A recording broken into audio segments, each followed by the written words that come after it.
This week on the Digital Coffee, challenges officially arrive in some Facebook groups. Facebook is changing the way it measures ad success, and Instagram DMs get an update. All that and more after this.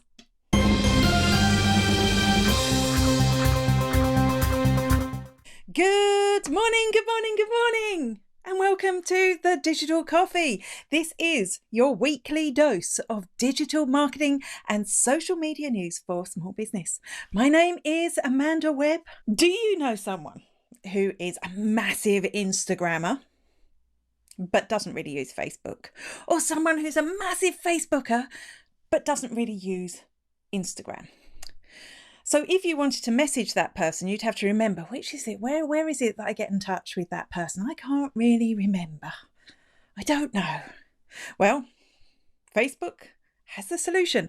As of this week, it is rolling out the full integration of Instagram Direct and Facebook Messenger. So you will be able to message someone from Messenger on Facebook and they will be able to pick it up on Instagram, and you'll be able to have a two-way conversation without leaving your preferred network.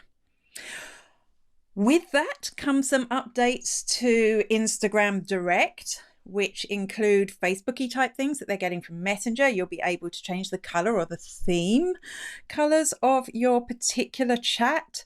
You'll also be able to watch videos together. Last week they said you'll be able to do it in Messenger. Now you'll be able to do it in Instagram Direct as well. And you'll be able to choose videos from IGTV. Trending videos, they say. So I don't think you can just watch anything if you wish to within that conversation. And then they're adding things as well. They're adding some new features. So they're adding selfie stickers. And I remember when they were testing these a while ago, they're kind of like a circle with your face in, and then they put kind of emoji stuff over the top. So two big hearty eyes, for example, be one of the ones they have if you love something. So that's kind of interesting. They've got animated text, and this will be helpful. We have something like this for business already, right? They already integrated our Facebook and our Instagram for business within Business Manager. So this is just a way that they're going to do it for individual people. And if you do use either of those accounts for business, like I do a lot of direct messaging on my personal Facebook with clients, it could be a really good way to stay in touch with them. What I don't like is what I'm going to start calling the WeChatification of Facebook. We've talked about this before. WeChat is the social network in China. Basically, it is the internet on China. Anything you want to do in China on the internet goes through WeChat.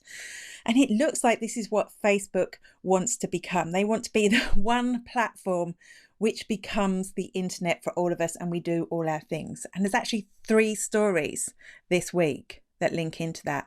And that I find a little bit scary. I like this from a communications point of view, that I'll be able to have conversations with more people, but it's just a little bit scary. It's hard to remember all your passwords for all the different apps, or in this case, Facebook and Instagram. It's annoying to have to go and switch between them if you want to post the same bit of content. If you're not a business, you have to go and post it maybe independently, or you can do it from Instagram to Facebook, but not the other way around, although they're testing that. What if you want to buy something? Do you have to put your credit card details in every time? Facebook think this is a problem, and they have launched a new thing called Account Center. An Account Center will be on the sidebar on Facebook, and you can go there, and it will be a space that, if you wish to, you can manage your Facebook and Instagram accounts together. So they will remain separate entities. It's just going to be a spot where you can manage them together. You'll be able to update maybe your name, they say, but you can't update your name on Facebook. You'll be able to update certain things, your profile picture, across the 2 platforms there. You'll also be able to add Facebook Pay across the 2 channels. So if you were shopping on Instagram, you wouldn't need to go and find your credit card because you've already added it to your Facebook Pay account. I like the simplicity of this. It will make it easier for people to buy from you, right, as a small business, because they'll be able to use that Facebook Pay option. Can you guess what I don't like? I don't like the WeChatification that's involved here by integrating these two networks so closely. Firstly, Instagrammers are going to hate this because they like to pretend it's not Facebook at all. And now it's so obviously Facebook. And secondly, apparently they're going to put WhatsApp. They're going to put WhatsApp there eventually, but at the moment they're sticking to Instagram and Facebook. But this is just becoming this massive merged social network. Soon there won't be a choice. You'll have to be on Facebook. I often wonder what's happened, because I used to love Facebook. I used to have really good feelings about Facebook, and now it's that annoying thing that you have to do. What do you think? What do you think about the WeChatification? What do you think about having no options outside Facebook? Does it worry you at all? Is it just me overreacting? Challenges are really hot in 2020, aren't they? They're really hot. So these could be very often run within a Facebook group. You may have a 5-day challenge. We do a 30-day challenge once a year in my Facebook group to make videos. And what it is, they can be for business, they can be for fitness, they can be for health, they can be just random hobby-based things like craft or cooking. And from a business point of view, they're a really good way to show off a little snippet of what it is that you do so people can understand that better. They can be a good way to grow a list. And because so many of these are run within Facebook groups, often there is a pop-up group that you would start specifically for the challenge. Other times it's run within a group itself, which can work, which is what we do with my 30-day challenge. And Facebook have noticed this. They have noticed this is the way people are using groups, and they have reacted. So some people are seeing this option on Facebook, the option to run a competition, a challenge, run a challenge in your Facebook group. You just set up a post, and you would put in a hashtag, and the hashtag has to end in the word challenge. And then you get to invite up to 50 people from your Facebook group to participate in that challenge. And they can choose, they'll get a notification, and they can decide if they want to or not.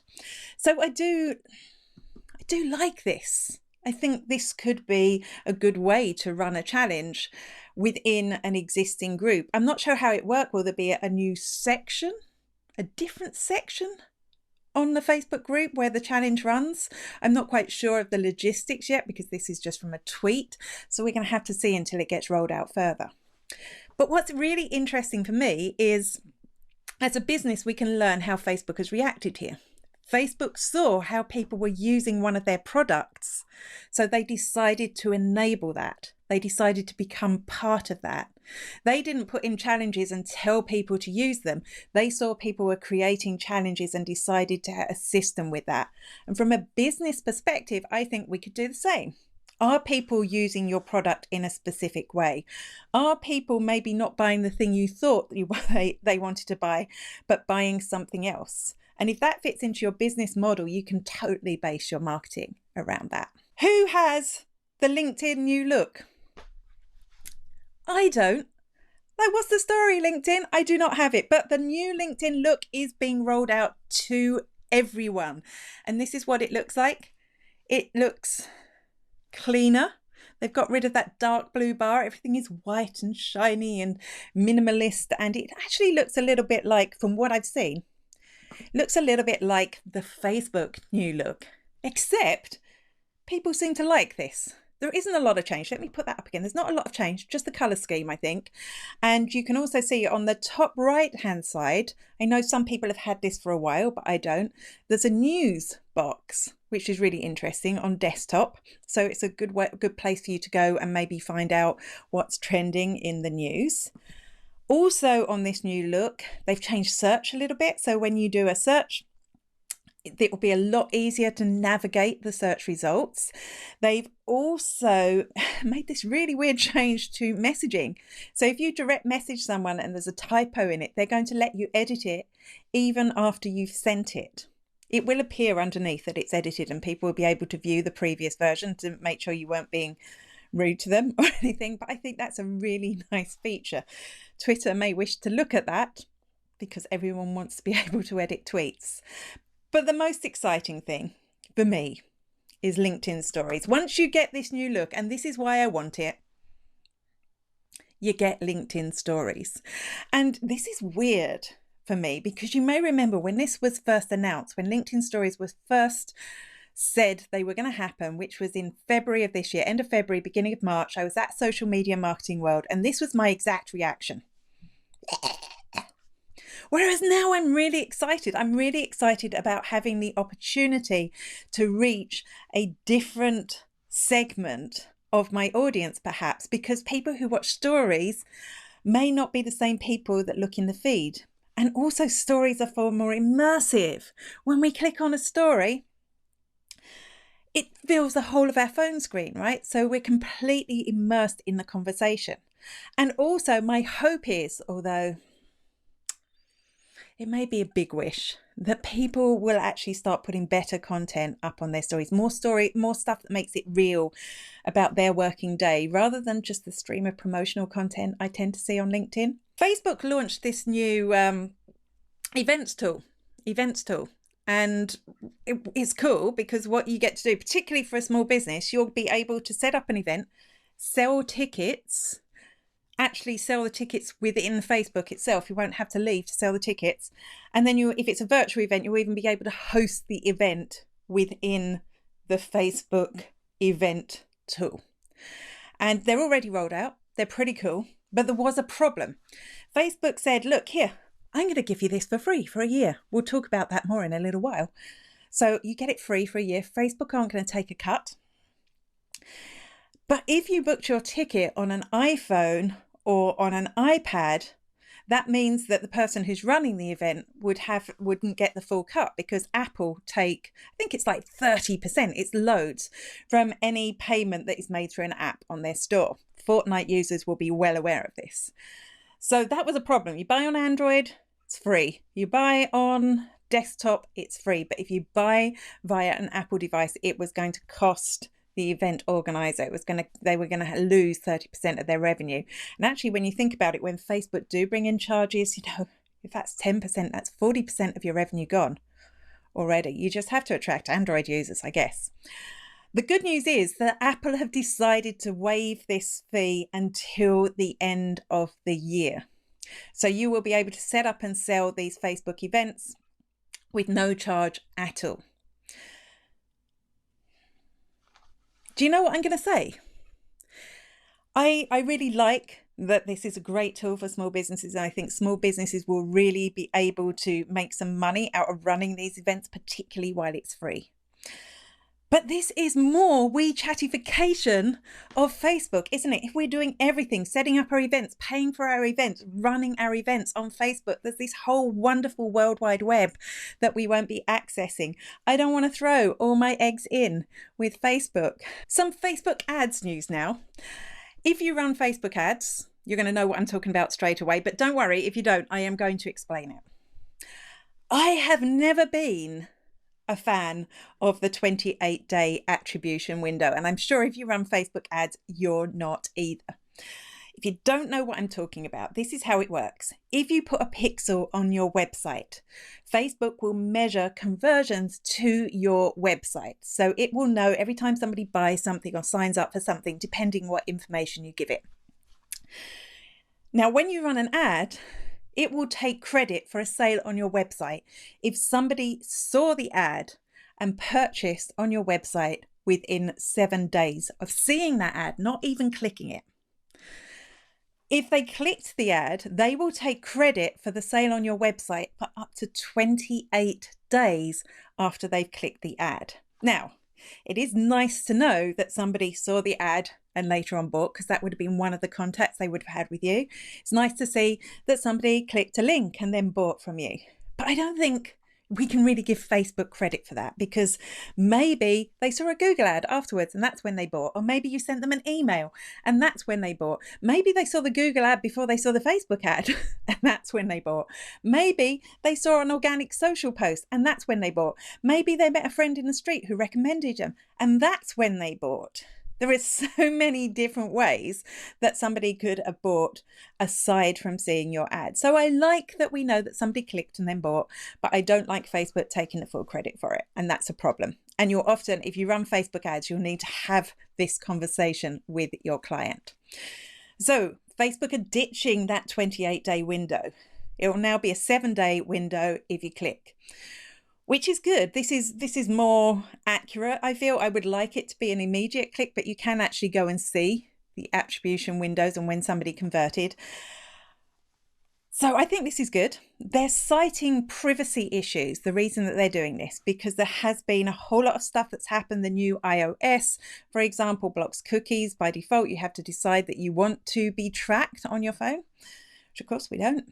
A lot of the new browsers, Firefox, even Chrome is looking at adding some sort of anonymity. Can't even say that word, but you know what I'm talking about. So this is the reason they say they're doing it, but I'm still wondering how they're tracking for 7 days. How they're even tracking for 7 days, but we'll worry about that later. So I think this is good in the end. I would like to say goodbye and good riddance to 28 days attribution. But we do need to keep an eye on this privacy stuff because it is totally going to change the way that we market online when we can't see what's happening as a result of our marketing. Both Google Analytics is going to have to be cut down to a very basic system. And also, this is only in the beginning of the end of the pixel, I think. So if you are an e-commerce business and if you sell items related to fashion or items related to homeware, I don't want to hear any excuses. You need to be on Pinterest. Pinterest is the e-commerce search engine. They are a nice-ish company in comparison to the big one that we've been talking about. Hopefully they'll let this Facebook Live stay up there. They are a nice-ish company and they really do seem to focus on smaller businesses and e-commerce. And the things that people look at and buy from Pinterest are homeware and fashion predominantly. And this week they've launched some new shopping tools. The first one is that you will be able to you will be able to place an ad in search results. So when somebody regularly searches Pinterest or when they use the lens, which is when you take a picture with your phone and it will find something similar to that, you will now be able to place ads there. That's a new placement for Pinterest.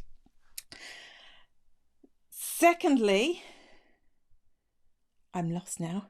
Secondly, conversion insights. They're adding conversion insights, and I'm a little bit confused by this because I haven't used Pinterest advertising before, but they're saying that with verified partners and Shopify stores, you'll be able to measure conversions, which is like Facebook conversions, from ads and organic pins on Pinterest to your website, which is of course crucial because if you're running ads, you want some sort of indication if people are having any reaction to them at the other end. You want to be able to attribute it right. So that's really interesting. And thirdly, I know there's a few of you here watching from the UK, so this is relevant to you, not to us here in Ireland yet, but they are launching something called Shopping Insights. Now, these have been available in the US for a while. And what this is, it's trying to replicate that experience of going into a shop and browsing. You remember the days when we used to do that? So when you go into a shop, you may have the shop window and you go in, you walk up and down the aisles. So what this is a curated collection by human beings. So it will almost be like a store and you'll be able to walk in and get inspiration for things that you want to buy and things you probably will buy, but you probably shouldn't buy, which will be a really nicer way to shop. It's getting as close to the real shopping experience that you can online. So these new tools are there. They're always really upgrading their e-commerce, which is why I'm saying you don't have an excuse. You're probably spending way too much time on Facebook when you could, in fact, be getting more sales from Pinterest. And interestingly, they were saying that the UK audience is massive. So if you're selling into the UK, we know the US is huge, but if you're selling into the UK, it's something you really need to look at again.